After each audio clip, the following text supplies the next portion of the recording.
ওমা আজকে কি রান্না করেছো গো? আজকে কি রান্না করেছি দেখাচ্ছি সেটা পরে, কিন্তু বন্ধুদের কাছে প্রথমেই আগে মাছ নিয়ে নিয়েছি। কিছুদিন যাবত আমি কোনো ভিডিও ছাড়তে পারিনি, তার একটা পারিবারিক কারণে, মানে আমার শ্বশুরমশাই মারা গেছিলেন, তো তো সেই জন্য তো, আমি প্রথমেই তোমাদের কাছে একটুখানি মাছ চেয়ে দিচ্ছি। আর কি রান্না করেছি আর দেখাই। আজকে বাড়িতে যেহেতু অনেক লোকজন আছে, হাঁড়ি করে ভাত হচ্ছে, ভাতটা নিয়ে চলে গেছি।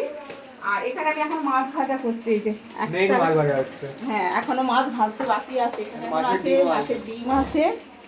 আর এখানে করছি আলু ভাজা, এটা মেথি শাক দিয়ে করবো। আর এটা হচ্ছে সজনা ফুল বেগুন দিয়ে ভাজা।